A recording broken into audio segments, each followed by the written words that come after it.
Salut à tous, c'est WW, on se retrouve pour une nouvelle vidéo. Et aujourd'hui, on va faire les résultats de WWE NXT du 11 novembre 2020. Donc, les commentateurs sont Vic Joseph, Wade Barrett et Buzz Phoenix. Ce soir, c'est WWE NXT. Le show jaune démarre avec une vidéo sur le jour du souvenir. Johnny Gargano est sur le ring et nous souhaite la bienvenue à NXT avec sa roue des challengers. Gargano dit qu'il a fait l'histoire à Halloween Havoc en devenant le premier 2 fois champion nord-américain. La première fois, il a perdu le titre à sa première défense. Mauvaise chance. Il a ensuite remporté le titre de NXT. Il a encore perdu à sa première défense. Ce soir, avec son ami spécial, la roue, on va renverser la vapeur. Quelqu'un aura l'opportunité de sa vie en tournant cette roue.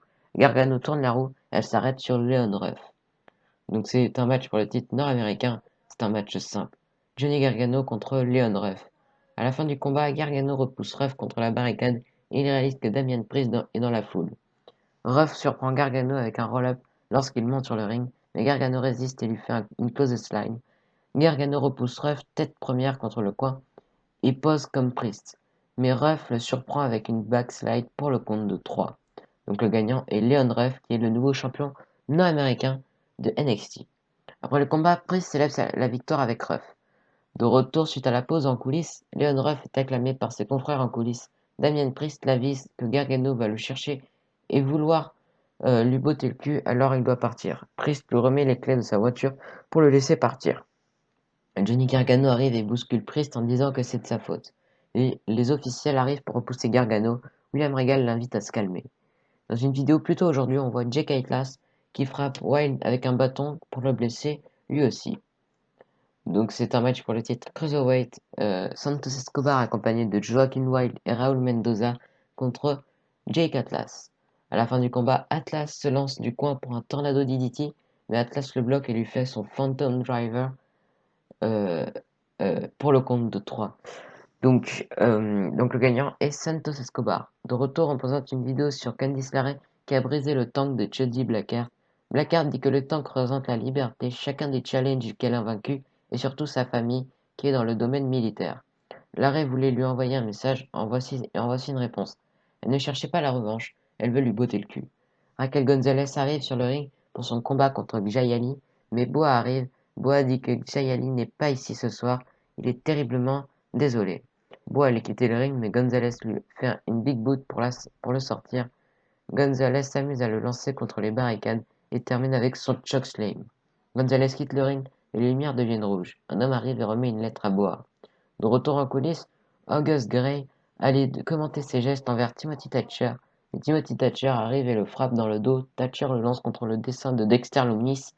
Les officiels arrivent pour repousser Thatcher, mais Loomis n'est pas content. Dans une vidéo plus tôt aujourd'hui, Candice LeRae dit qu'elle entend encore les bruits du tank qui se brise dans sa tête.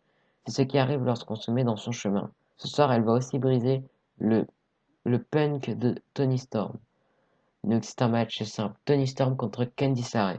À la fin du combat, LeRae bloque une prise de Storm et la surprend avec un roll-up avec les pieds sur un 4 pour compléter le compte de 3. Donc la gagnante est Candice LeRae. Après le combat, Storm frappe LeRae dans le dos. Le Scream Frisson arrive sur le ring pour aider l'arrêt. Judgy Blackheart arrive à son tour, mais le Scream sort Storm du ring et fait une big boot à Blackheart. L'arrêt termine avec un stomp sur Blackheart et le Scream enlève son masque pour montrer qu'il s'agit d'Indy Hartwell. En coulisses, on retrouve Breezango. Fandango dit que ça fait 5 ans. Breeze dit qu'ils ont travaillé fort pour laisser Pat McAfee. De retour, les catcheurs arrivent. C'est un match simple. Timothy Thatcher contre Dexter Loomis. À la fin du combat, Loomis fait son senton sur Thatcher et veut faire sa soumission, mais Cameron Grimes arrive pour causer une distraction. Thatcher en profite pour renverser la soumission avec un contre rapide pour la victoire. Donc le gagnant est Timothy Thatcher. Après le combat, Grimes attaque Loomis et lui met un sac sur la tête pour le frapper alors qu'il ne voit rien. Grimes termine avec son Kevin en bas du ring. En coulisses, Johnny Gargano cogne à la porte de William Regal. Gargano dit qu'il s'est calmé comme Regal voulait. Maintenant, il veut lui parler. Gargano dit que la décision devrait être renversée. La roue n'était pas bonne. Regal dit que c'était la décision de Gargano. Gargano dit que la roue était une blague. Il est toujours le champion et tout le monde le sait. Regal dit que la décision reste. Leon Ruff est toujours le champion nord-américain. De retour en coulisses, Tommaso Ciampa dit qu'en 16 ans, il a croisé de nombreuses personnes. Il n'a pas oublié les vétérans qui n'avaient pas besoin de dire qu'ils étaient forts. Mais aujourd'hui, Tout le monde semble avoir le besoin de l'exprimer. Ciampa dit que le monde d'aujourd'hui est de sa plaindre et avoir des récompenses. Il est peut-être un peu vieux jeu, il l'a dit il y a 2 semaines. Il va le redire. Cette culture 2020 va changer et il est le changement. On présente une vidéo sur la rivalité entre Io Shirai et Rhea Ripley. Le combat aura lieu la semaine prochaine. Le clan de Pat McAfee arrive sur le ring. McAfee dit qu'on regarde au meilleur groupe du catch professionnel.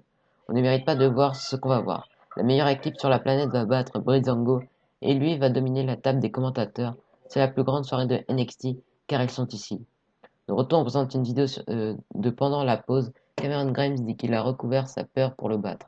Maintenant, il ira directement sur la lune. On annonce que Finn Balor sera de retour la semaine prochaine pour s'adresser aux fans. Donc euh, c'est un match par équipe pour le titre NXT par équipe. Donc voilà, c'est Danny Burch et Oni Lorcan accompagnés de Pat McAfee et Pete Dunne contre Breezango, Tyler Breeze et Fandango. À la fin du combat, McAfee distrait avec l'arbitre pour distraire. Drake Maverick arrive et frappe Lorcan. McAfee n'est pas content, mais Maverick lui porte un coup de pied. Fandango en profite pour faire son leg drop sur Lorcan et le couvre, mais il résiste. Dunn sonne Maverick avec une close sign en bas du ring et pousse McAfee sur le ring pour distraire l'arbitre. Dunn va frapper Breeze pendant ce temps. Burch prend la tag et ils font leur DDT à deux sur Fandango pour le compte de 3. Donc les gagnants sont Danny Burch et Oni Lorcan. Après le combat, les gagnants célèbrent leur victoire, mais Drake Maverick se lance du coin sur les catcheurs. Le groupe est trop fort et expulse Maverick du ring pour le rouer de coups. Fandango et Breeze veulent aider, mais eux aussi n'ont aucune chance. McAfee termine avec un running kick sur Breeze. Le show se termine avec une célébration du clan de McAfee. Donc voilà, c'était tout pour les résultats de WWE NXT. Donc abonnez-vous, lâchez des pouces bleus, des commentaires. Allez, bye!